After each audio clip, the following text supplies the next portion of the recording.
성부와 성자와 성령의 이름으로 아멘.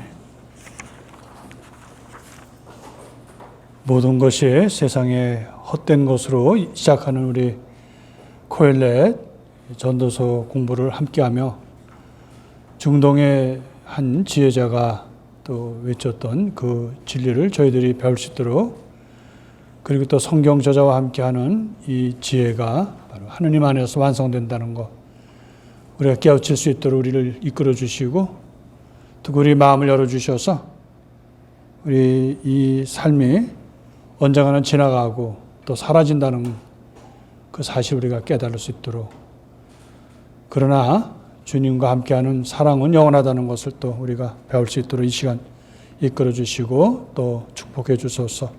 우리 주 그리스도를 통하여 비나이다. 성부와 성자와 성령의 이름으로 아멘. 안녕하세요. 오늘 보통 우리 옛날에 전도서라고 그랬죠. 근데 아마 여기 좀 본문에서 나오지만 에클레시아티쿠스라고 하는 리베르 에크스티쿠스면 집회서고요. 여기서 말하는 에클레시아스 하면 뭐 영어로 하겠죠.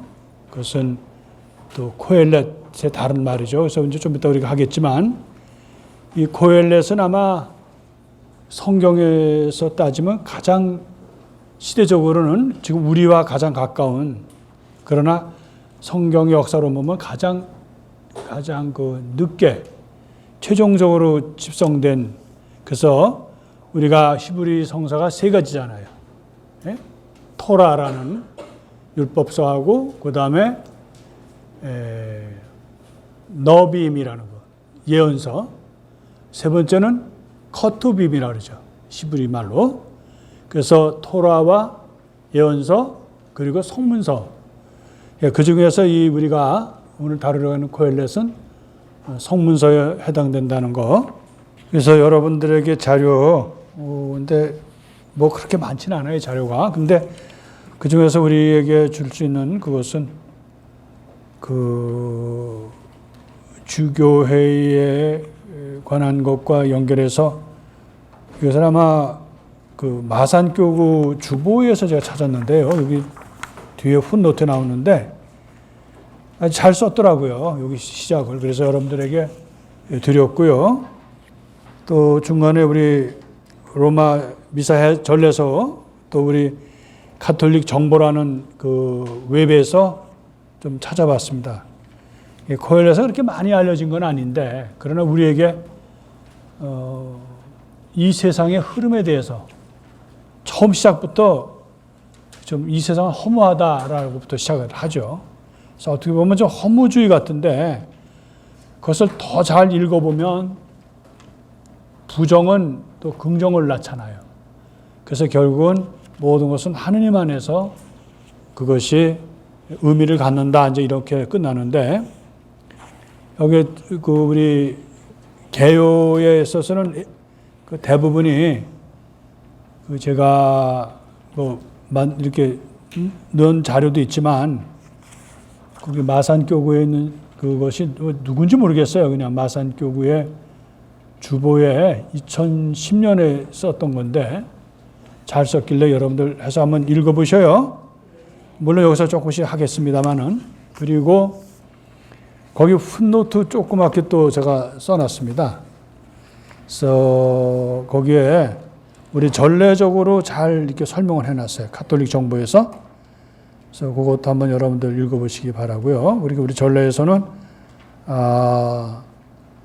연중 18주일, 짝수의 또 연중식의 25주간에 목요일, 금요일, 토요일 코엘렛을 이제 봉독한다고 했고요.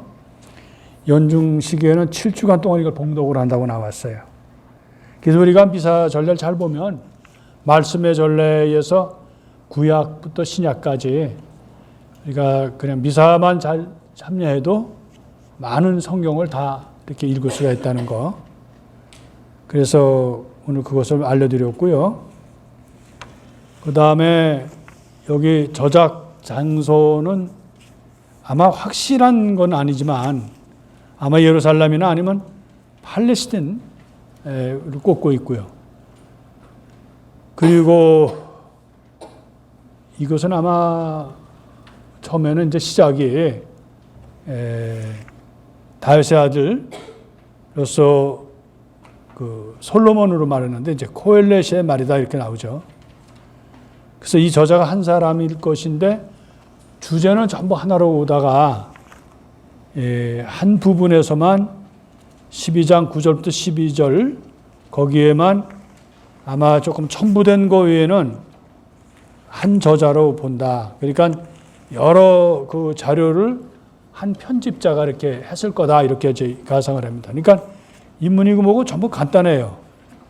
그래서 저와 함께 한번 또 PPT를 이렇게 해서 하고 이번에 이 성경도 거의 그냥 처음부터 이렇게 해드렸으니까 여러분들 읽으시면서 밑줄도 긋고 이렇게 좀 여러 번 것이 되도록 읽다 보면 굉장히 좋은 구절들이 많아요. 오늘 시간이 있어서 다 하지는 못하더라도 중요한 부분 몇 번을 할 텐데요.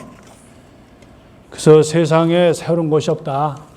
다 돌고 도는 건데 사람들이 유행 따라서 하지만 결국은 옛날에 있었던 것이 다시 돌아오는 것이다 하는 이런 얘기서부터 그래서 이걸 다 읽어보게 되면은 결국은 세상은 사라지고 허무하고 또 역사적으로 돌고 있지만 그러나 결국은 하느님이 주시는 때로는 노고 때로는 고통, 허무 이런 것을 있다 하더라도 그런 속에서도 자기의 삶을 자기가 정말 기쁘게 찾아야 된다.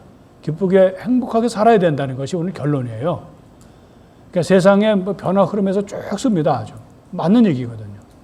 그러나 이제 끝부분에 가서는 하느님 안에서 이 모든 것이 이루어질 것이고 하느님을 경외하는 것이 원래 지혜서의 그 항상 그 주요 그 원칙은 바탕은 하느님을 경외하는 것, 하느님을 바라보는 것, 하느님을 믿는 것이라는 것에서 나오거든요. 우리 잠깐 또 우리 볼까요? 이걸 보면서 전체를 한번 보도록 하죠. 그 제목이 사실 여러 가지예요. 여기에 우리는 지금 코헬렛이다. 그래서 히브리 말에서 나온 거고, 그냥 원문대로 우리가 발음을 했고, 옛날엔 전도서라고 그랬는데, 약간 전도서가 좀 냄새가 좀 뭐 전도하는 사람들의 것이다 이런 것 같아가지고 아마 내용을 좀 바꾼 것 같아요. 좀 논란이 있었고요.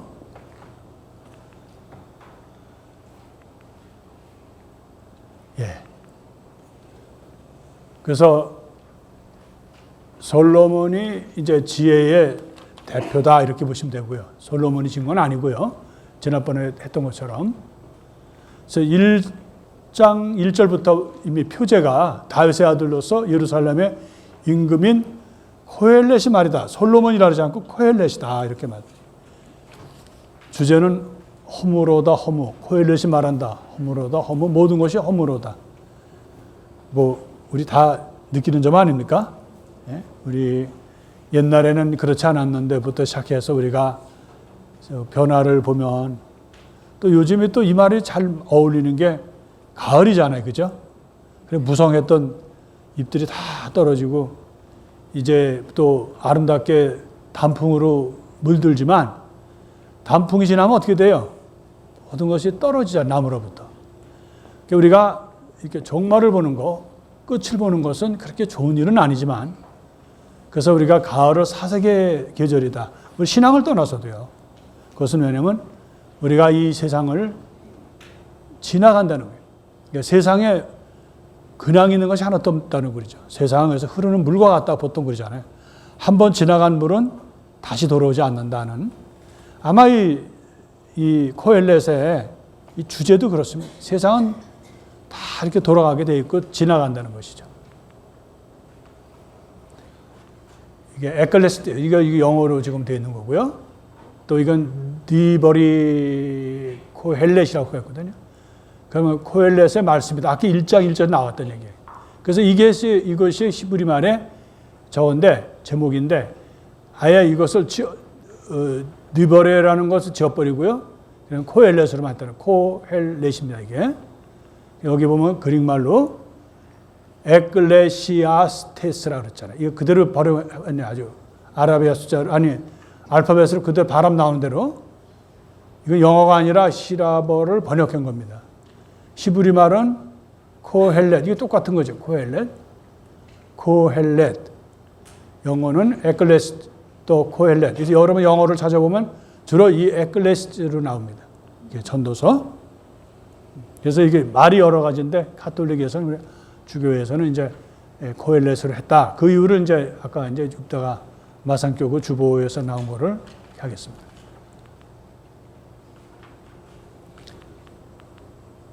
에클레스, 이건 영어로 한 거죠. Wisdom Literature, 그러니까 지혜 문학의 한 부분이죠. 코헬렛이라고 하는 이 책은 히브리 성경에 아까 말씀한 커투빔, 토라, 너빔, 커투빔인데 성문서에 속하며 격언집으로서 주로 인간사의 허물을 다루는 것으로 보인다. 하지만 극단적인 허물주의에 빠지지 않고 이 세상에서 행복하고 슬기롭게 살려면 어떻게 할 것인지에 대한 가르침을 주고 있다는 거예요. 세상은 변하고 허무하지만 그렇다고 인생이 그렇게 거기에 빠져들어서는 안 된다는 얘기입니다. 이 코헬렛의 저자는 인간의 그 비참이나 인간의 허무에 대해서 얘기하는 게 아니에요. 결론은 표현은 많이 했지만 코헬렛은 지혜서에 속하는 책으로 잠언 다음에 등장한다. 코헬렛의 어원은 칼이라는 거. 칼이라는 건 이제 히브리 말로 그 모으다, 이렇게 모으다는 뜻이거든요. 에클레시아티테스라는 것도 모으다는 것을 번역한 거예요. 시라버로. 그래서 분사형으로 코헬렛이다. 지역하면 모으는 또 소집하는 이런 의미가 있다는 거예요. 그래서 콜렉터라고 보통 영어로 번역을 했더라고요. 그런데 뭐 수집가라고도 할 수 있고 아니면 청중을 모으는 것으로 되어 있고 그렇다면 무엇을 모으고 수집하는 것일까? 문맥으로 보아는 코헬렛의 목적이 되는 것은 격언이나 지혜를 구하는 청중이다. 이렇게 되자 코헬렛은 차츰 모으는 사람을 뜻하게 되었고 나중에는 모임에서 말하는 자라는 의미로 발전했다. 여러분들 그 자료 맨 밑에 하단에 요거하고는 조금 다르게 또 설명해 드렸어요. 그러나 하여튼 모으는 사람인데 한편으로는 이런 격언들을 다 수집했다는 뜻도 되고요. 이런 수집한 것을 청중들에게 알리기 위해서 청중을 모으는 사람도 되고요. 그래서 나중엔 설교자도 됩니다. 선생, 스승이라는 뜻도 있고 설교자라는 뜻도 되고요. 코헬렛, 이제 그 히브리 말 그대로 한 거고요. 히브리어 성경 이름이 코헬렛으로 정착된 것도 그런 이유다. 성경 내용을 코헬렛의 설교를 받아들이는 것이다. 중국어 성경 이름은 전도서. 근데 이는 코헬렛을 전도서로 해석했기 때문이다. 그래서 처음에 우리도 이렇게 썼어요. 그러다가 나중에 공동번역에서는 그렇게 했지만 나중에 주교회에 있는 것은 그때 저기 나옵니다. 예전에는 우리말 이름도 전도서였다. 중국의 성경 이름을 그대로 번역한 것이다. 그러나 최근에 주교회에 판 성경은 히브리어 성경을 따라 코헬렛으로 불렀다 이 뜻입니다. 이것도 마찬가지 여러분들 코헬렛이요. 코헬렛, 에클레시 영어로 된 거고요.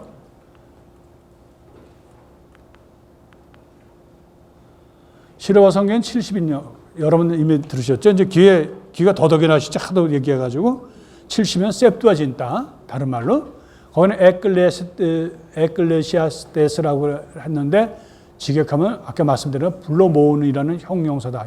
원형은 에클레시아로 소집된 모임이란 뜻이다. 에클레시아가 원래 교회도 됩니다. 함께 모이는 고대 그리스의 도시국가에서 민중들의 모임은 민회, 집회죠. 집회를 말하면 민회를 에클레시아라고 했고 이 민회가 열린 장소를 아고라라고 히브리어로 불렀죠. 후대에는 장소뿐만 아니라 모임 자체도 그렇게 불렀다가 우리가 교회에서도 에클레시아라고 지금 했어요.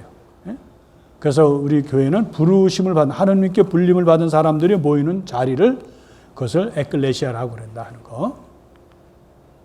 마산교구 주보 이렇게 알려드렸어요. 아무리 찾아도 누가 썼는지 모르는데 굉장히 잘 썼어요. 그래서 참 누굴까? 그님은 누구일까? 그 노래도 있잖아요.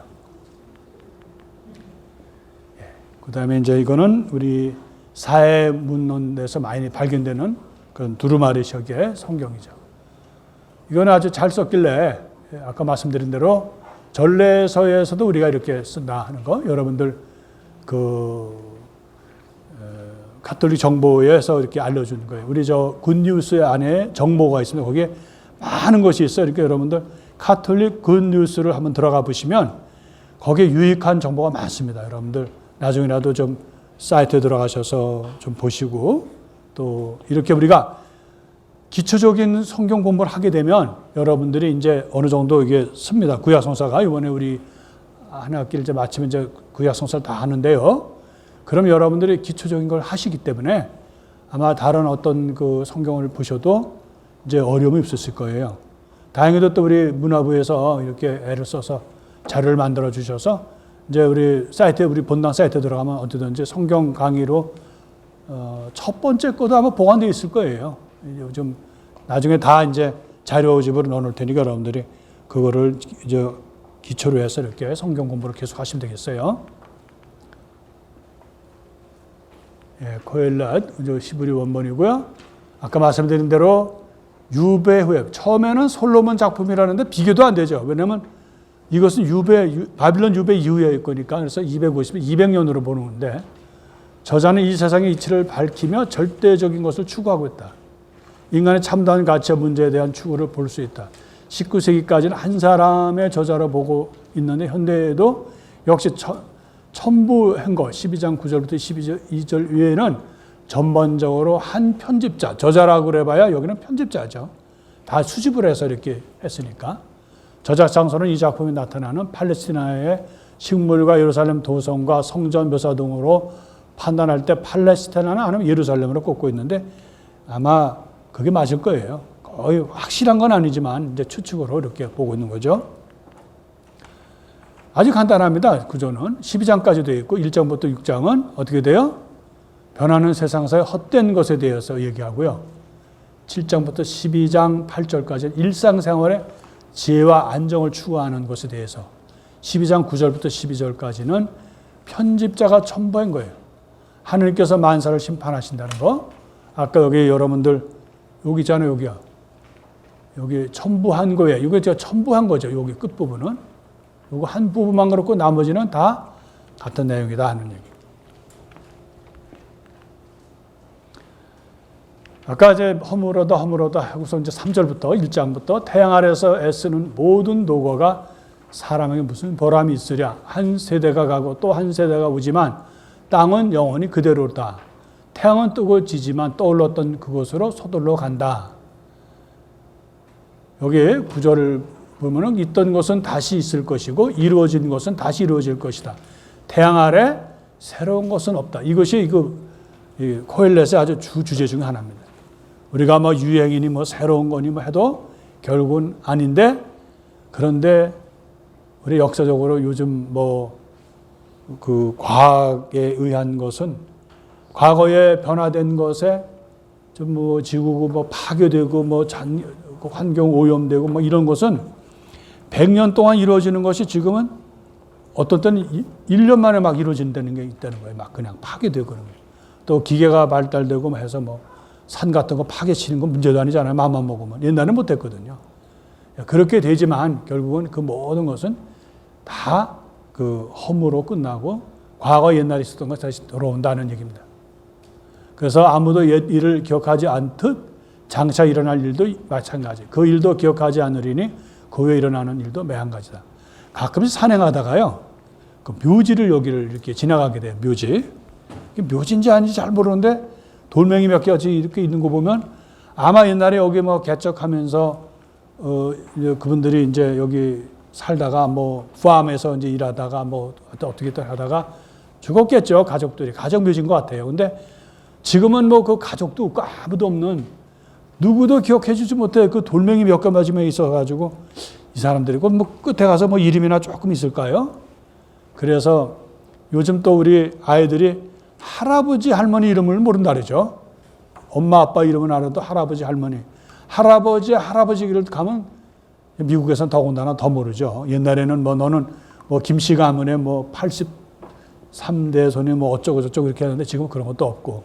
그러니까 옛날 그래도 유교의 그런 데서는 우리가 그 선조들에 대해서 굉장히 기억하고 또 그분들을 또 여러 가지 정신을 이어받으려고 그랬는데 요즘일수록 더 옛날 일을 기억할 수 있는 게 아무것도 없다는 거죠. 우리를 괴롭히는 거 나중에 우리가 이 자리도 누구도 기억해 주지 않는다는 거예요. 또 내가 있었는지 없었는지도 사실 모르는데 우리는 그래도 뭘 영원히 살 것처럼 여기서 있잖아요. 그러니까 코엘렛을 배우는 이 시간만이라도 싫죠. 내가 잊혀진다는 거. 누구도 나를 기억해 주지 않는다는 거.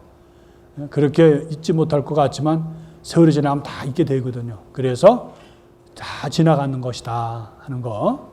그래서 이 코엘렛은 얼핏 들으면 속상해요. 다 뻔한 일을 얘기하는데 그래도 속상하다고요. 뭐가 속상해요? 누구 나를 기억해 주지 않는다는 그것이. 그리고 뭐 나도 기억 안 하면 되지 뭐. 누가 나 기억 안 하면 나도 안 하면 되잖아요. 못되죠? 하고 싶어도. 예, 그래서 이게 이제 대표적으로 보시면 태양은 뜨고 지지만 떠올랐던 곳으로 아까 저기 허리스라고 하잖아요. 서둘러서 간다. 역사는 그렇게 빨리 지나간다는 얘기죠. 모든 것엔 때가 있다. 이거는 쭉 있어요. 여러분들 나중에 본문 읽어보시면 하늘 아래 모든 것에는 시기가 있고 모든 일은 때가 있다. 태어날 때가 있고 죽을 때가 있으며 심을 때가 있고 심긴 것을 뽑을 때가 있다. 죽일 때가 있고 고칠 때가 있으며 부술 때가 있고 지을 때가 있다. 이거 맞는 얘기죠. 울 때가 있고 웃을 때가 있으며 슬퍼할 때가 있고 기뻐할 때가 있다. 제가 옛날에 본당 신부할 때요. 한 본당에 옛날에 그 중국 아주 건축업자가 한국에서요. 제가 알기로는 고시로 알고 있는데 그 중국 그 사람이 얼마나 그 성당을 질 때 튼튼하게 졌는지요. 포클랜이 와가서 부셔도 안 돼요. 특히 층계에서부터 밑에 지하실은요. 완전 돌덩어리예요. 그 사람은 그 질 때는 아마 그랬겠죠. 천년이고 만년이고 이 성당이 있어라는데 이제 사람들이 성당을 짓거리니까 할 수 없이 늘려야 되는데 욕을 했어요, 사람들이요. 이 망할 사람 뭘 이렇게 독하게 튼튼하게 졌냐 이러고. 그래서 그거 질 때 업자들도 와서 고개를 다 절레 흘려서 어떻게 졌는지 몰라요. 시멘트를 어떻게 배합을 했는지 그 포클린 힘센 게 와도 안 돼요. 그래서 그 사람은 그때 이 전도서를 읽었으면 아마 약간 슬쩍했을 텐데 부술 때가 있단 말이에요. 질 때가 있으면. 예, 이거는 그냥 아주 내용에서 모든 때는 때가 있다 이런 얘기죠. 우리가 너무 서둘러서 모든 걸 하지 말라는 뜻이에요. 다 하느님께 맡기고 하라는데 그것만큼 답답한 소리도 없어요, 사실. 속이 막 미어 트지죠. 야, 하느님이 다 알아서 해주신다. 지금 당장 급해 죽겠는데. 그런데 나중에 지내 보면 그게 맞거든요. 다 내가 서두르고 내가 억지로 한다고 되는 일이 아니거든요. 다 때가 있고 그런 것을 맡기고 사는 사람의 사실 신앙인이고 또 여유로운 사람의 사실은요. 내가 그냥 속으로 속상해하고 그래 봤자 안 된 일이 많습니다. 그래서 이렇게 세상은 허무하고 지나간다고 해서 너무 속상해하지 말고 그냥 하느님이 주신 그런 선물을 내가 애써서 했던 거를 먹고 마시며 행복을 누리는 것, 그것이 하느님 선물이다. 맞는 얘기인 것 같아요. 특히 우리 이쪽에서 사시는 분들 아메리칸 드림을 갖고 오셨는데 저분들은 어떤 때 그런 생각이 들어요. 좀 너무 죄송한 말씀이지만 뭐하러 미국을 왔지? 일하러 왔나? 그냥 일 귀신이 붙었나? 왜 일만 하고 살아? 그런 때가 있어요. 예? 그리고 식사하는 것도 기껏 가야 맥도날드 가서 하나 먹고 오는 게 일이야. 글쎄. 여기 뭐 음식이 아메리칸 음식이 뭐 맥도날드만 있겠어요? 예, 그래서 이 전도서를 이 코엘렛 공부하는 분들 오늘부터 즉시 가시면서 맥도날드 들지 마시고 좀 좋은 데로 가셔서 식사하시고 좀 그때그때를 좀 행복하게 사셔요. 손주들이나 자식들한테 떼어줄 생각하지 마시고. 그러니까 다 소용없는 일인데 우리는 하지 말라면 해라는 걸로 알아듣고 더 해야죠. 차라리 얘기 안 하는 게 낫긴 낫지. 예. 그래서 그때그때 행복하게 사는 사람. 그때그때마다 커피 한 잔을 갖고 감사하고 커피 향에 정말 감사하는, 그게 행복 아니겠어요? 우리가 무슨 쌓아놓고 뭘 해야 행복한 건 아니잖아요.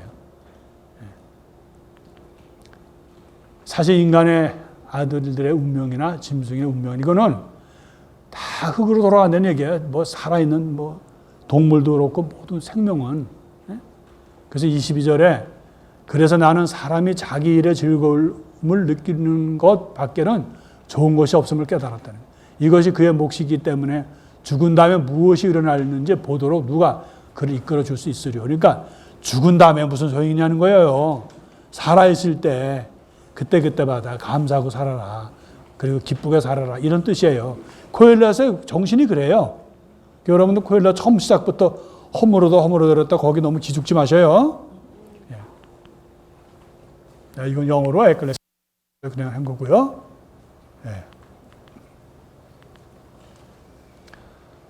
5장에 보라, 하느님께서 주신 한정된 생애 동안 하늘 아래에서 애쓰는 온갖 노고로 먹고 마시며 행복을 누리는 것이 유쾌하고 좋은 것임을 나는 깨달았다. 이것이 그의 몫이다. 또한 하느님께서 부와 재화를 베푸시어 그것으로 먹고 자기 몫을 거두며 제 노고로 즐거움을 누리도록 허락하신 모든 인간 이것이 하느님의 선물이다. 정녕 하느님께서 그를 제 마음의 즐거움에만 몰두하게 하시니 그는 제 인생의 날새에 대하여 별로 생각하지 않는다. 이게 무슨 뜻이에요? 너무 이렇게 허무하고 지나가는, 그래서 우리가 언젠가 죽는단 말이에요. 근데 죽는다는 거기에 너무 매여서 그러지 말고 그날 그때 그냥 행복하게 그렇게 살면은 그것이 하느님의 선물이다, 이런 뜻이에요.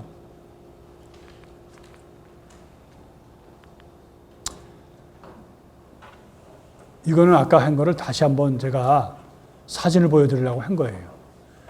여기 인터넷 이런 데 보면 참 성경에 대해서 우리가 몰라서 그렇죠. 많은 자료들이 있어요.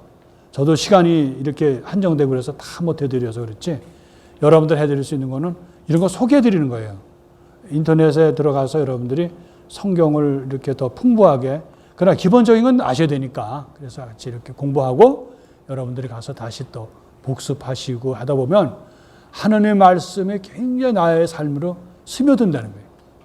하느님의 말씀은 우리 선물이거든요.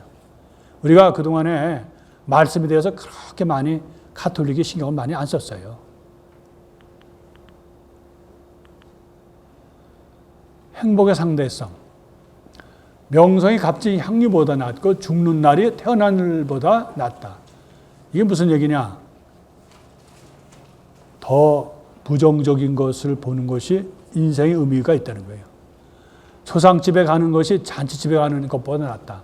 거기에 모든 인간의 종말이 있으니 산이는 이를 마음에 새길 것이다. 슬픔이 웃음보다 낫다. 얼굴은 애처로워도 마음은 편안할 수 있기 때문이다. 지혜로운 이들의 마음은 초상집에 있고 어리석은 자들의 마음은 잔치집에 있다. 행복한 날에 행복하게 지내라.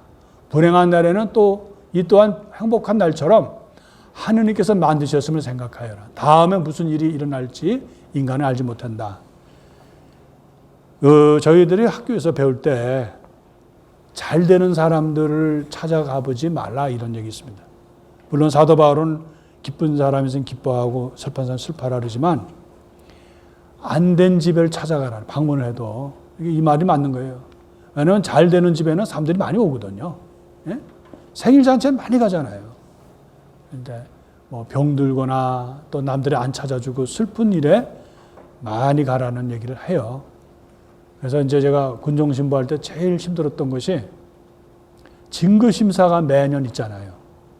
그러면 우리 교우들이 많으니까 어떤 사람은 진급이 되고 어떤 사람은 안 돼요. 어떤 사람은 7차 그냥 끝까지 가다가 안 되면 그냥 그 한숨이 그냥 정말 대단히 슬퍼 보여요. 그러면은 근정심은 거기 가 있다고요. 진급이 안 된 사람들 같이 가서 위로해주고, 그래서 뭐 같이 얘기도 하고, 또 어떤 뭐 소주도 한잔 같이 하고. 진급한 사람들은 줄을 섰어요. 근데 최근담에도 그런 얘기가 나와요. 잘 되는 집은 가지 마라 나옵니다. 왜냐하면 꿀에는 파리들이 많이 모으듯이 사람들 부귀영화에는 많이 글로 모인다는 거예요. 근데 덕이 있는 사람은 그렇게 세상 사람들 말하는 좋은 것에 마음을 팔지 않고 오히려 인간의 어둡고 또 소외되고 아픈 곳에 있어라. 그래서 우리 예수님께서 이러한 바탕에서 아마 그 진복 8단을 말씀하지 않으셨을까? 예? 이거 그런 얘기잖아요. 슬퍼하는 것으로 슬퍼하는 사람은 행복하다라고 말씀하셨잖아요. 지난주 우리 주일날 그 산상수훈에 대한 말씀하셨잖아요. 이거 맞는 것 같아요. 그 여러분들 그 더 잘 알겠지만 그래서 꾸준히를 찾아보는 이가 사실 신앙인이다. 그 사람이 덕 있는 사람이다. 그런 얘기 하거든요. 잘 되는 사람은 누구도 내가 안 가도 잘해주니까 안 가도 되지만 물론 우리가 선을 그어놓고 무조건 잘 된 집에 안 가는 것도 문제죠. 그렇지만 먼저 우선순위를 안 된 사람, 고통받는 사람, 누구도 찾아주지 않는 사람을 찾아가는 것이 우리의 모습이라는 거. 이 코엘렛은 참 좋은 얘기들을 많이 이거 말고도 많아요.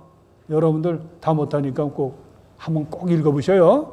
그리고 그 성경에다는 그 줄을 묶었지만 여러분 드리는 자료는 줄을 막 이렇게 긋고 저렇게 긋고 또 할 수 있잖아요. 자를 대고 긋고 그러지 마셔요. 어떤 사람은 그것까지 자를 대고 거. 연필 있으면 침을 묻혀서 찍찍 긋고 그래야지 돼요. 아셨어요?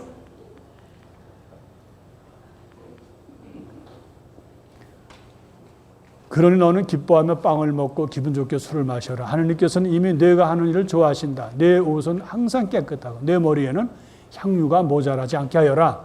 태양 아래서 너의 허무한 모든 날에 하느님께서 베푸신 내 허무한 인생의 모든 날에 사랑하는 여인과 함께 인생을 즐겨라. 이것이 내 인생과 태양 아래서 애쓰는 너의 노고에 대한 몫이다. 부부가 잘 살라는 얘기예요. 서로 얼굴 엉키고 뭐 좀 짜증스러운 일이 있더라도 가장 이 세상에 행복하게 할 수 있는 것이 하나님이 지어주신 부부다 하는 얘기예요. 그래서 서로 사랑하는 사람끼리 하는데 구질구질하게 살지 말라는 뜻이에요. 우리 나이 들면 뭐 저희들 신학교에서도 그래요. 나이 들면 들수록 더 깔끔하게 해라. 또 미사 드릴 때는 더 아주 정성을 다해라. 나이 들면 더 구질구질하게 자다 일어나서 그냥 부시시 일어나서 미사 드리면 나중에 예수님한테 혼날 줄 알아라. 이렇게 배웠거든요. 지금도 가급적 미사 전에는 이제 모든 걸 하지만 그래도 이렇게 연세 드신 신부님들 중에 멋있는 분들이 있어요. 그러면 저런 분은 좀 본받고 싶은 일이 있거든요. 근데 즐거워요. 멋있는 분들이. 멋 없는 들보다. 그래서 마찬가지일 거예요. 우리가. 그래서 예수님께서 제를 바르고 또 단식을 하더라도 어떻게 해요? 머리에는 기름을 바르고 항상 웃는 얼굴 해라. 이 뜻이 뭐냐? 비록 슬프고 어렵더라도 그걸 남에게 동정받기 위해서 그러지 말라는 거예요. 죽는 소리 하지 말라는 얘기예요. 왜냐하면 우리가 그 전에 우리가 시험 볼 때 어떤 사람은 계속 죽는 소리 해. 그냥 아이고 뭐 시험. 그런다고 시험 볼 때 도움도 안 돼. 그럴 땐 차라리 영화 구경 가갖고 어떻게 내가 어디까지 시험을 망칠 수 있나 한번 실험해 보는 것도 좋아요. 본당 신부도 그 중에 하나여가지고 한번 또 점수를 형편없이 맞은 적도 있지만 하여튼 우리가 여유 있게 살아라는 뜻이에요. 그리고 멋있게 이왕이면 멋있고 깔끔하게 살아라 이런 뜻이죠. 왜냐하면 세상은 지나가고 헛된 거고 지나가면 아무것도 아닌데 그때 감사하고 살아라 이 뜻입니다. 내 마음에서 근심을 떨쳐버리고 내 몸에서 고통을 흘려버려라. 젊음도 청춘도 허무일 뿐이다. 자 지나간다는 거예요. 그래서 거기에 빠지지 말고 있는 대로 하라.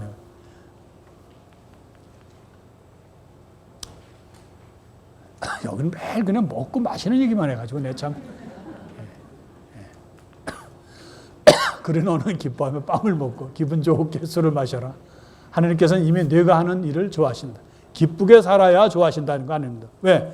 당신 모상대로 만드셨으니까 그 인간이 때로 고통과 또 죽음과 죄와 또 여러 가지 십자가들이 많잖아요. 우리가 삶이 항상 좋은 것만 있는 건 아니잖아요. 거기에 마음 뺏기지 말고 항상 하느님 안에서 기쁘게 살려고 노력하라. 그런 하느님은 그 사람 안에서 함께 해주시고 축복을 주신다 이 뜻입니다. 다시 말하면 징징대고 우는 소리하고 그러지 말란 뜻이에요. 또 그런 사람이 있긴 있어. 항상 무슨 얘기하면 징징대고 울고 뭐 이렇게 불쌍하게 보이려고 그러는 건지 하나 누가 불쌍한 거 봐주지도 않는데도 그런 사람이 있어요. 그럴 필요 없어요. 그렇게 말하지만 저도 본당 일할 때 어떤 때 걱정해서 나도 모르게 징징대는 소리 나오긴 나와요. 근데 강의할 때는 전혀 아는 것처럼 해고선 얘기를 해야죠.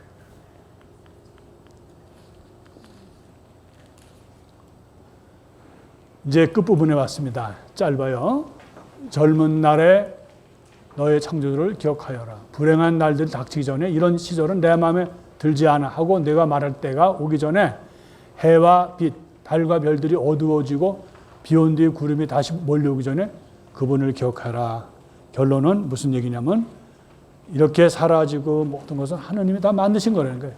그러니까 그러한 하나님 창조주를 잊지 마라 이 뜻입니다.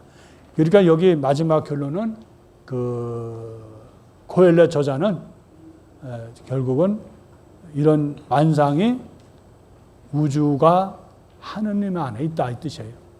그러니까 하느님도 다 잊어버리고 살겠지만 그러나 끝날에 가서는 그 멸망이 오고 죽음이 오기 전까지 그래도 기억하고 살라 이 뜻이거든요.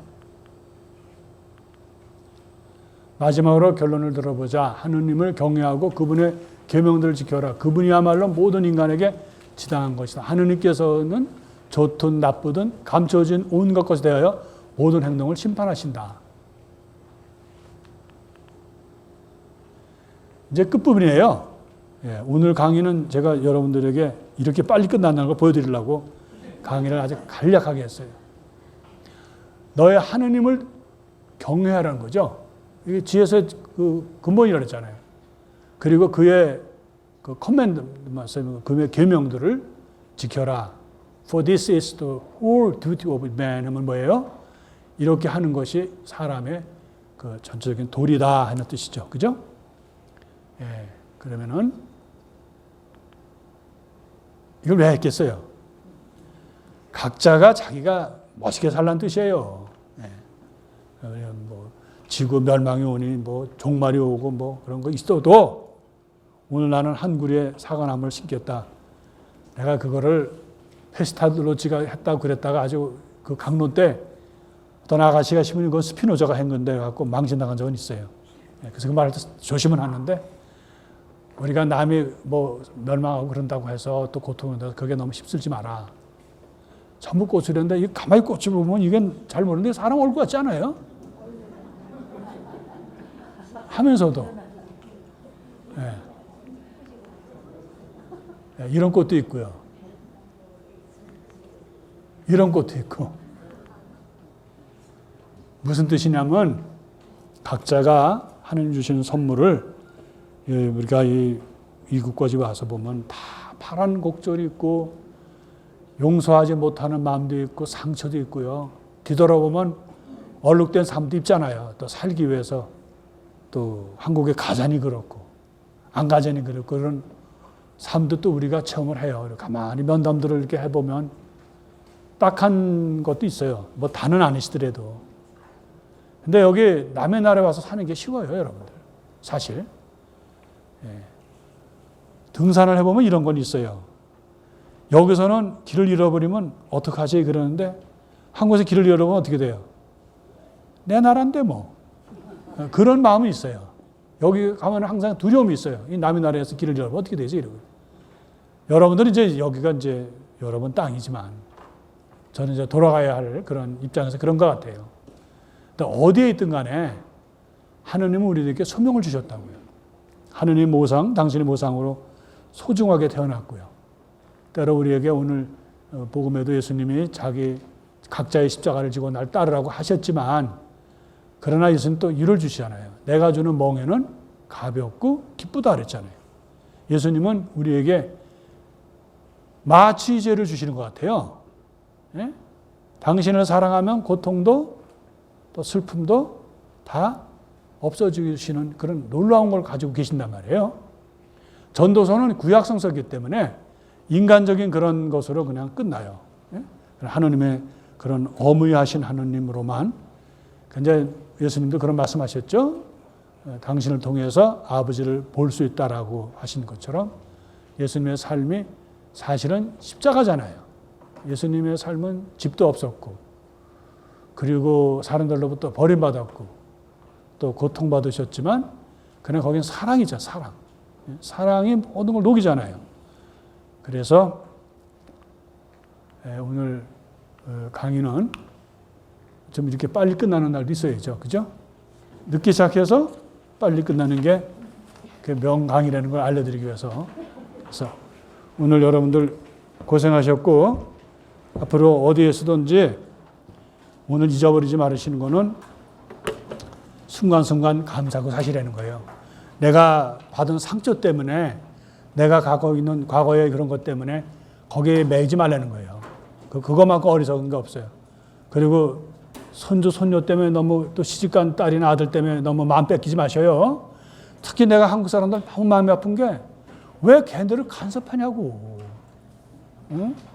자기들 삶 있는데 왜 거기다까지 그렇게 해서 자식 때문에 한평생을 그러는 거 보면 하지 말래도 해니 어떻게. 그래도 어떻게 또 무슨 말을 해요. 그래서 그러지 마시라는 걸 얘기하는 거예요.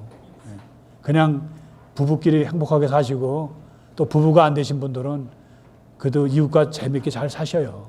그리고 자식들에게 너무 마음 뺏기지 말고 또 모아놓은 재산 때문에 그거 다 쓰고 돌아가셔요. 남겨가지고 괜히 그럴 필요도 없어요. 나중에 돌아가셔서 한 3, 4불 내면 참 좋지. 공안님 거 다 쓰고 돌아가시면 행복하게 사셔요. 성부와 성자와 성령의 이름으로 영광이 성부와 성자와 성령께 전과 같이 이제와 항상 영원히 성부와 성자와 성령의 이름으로 아멘. 감사합니다.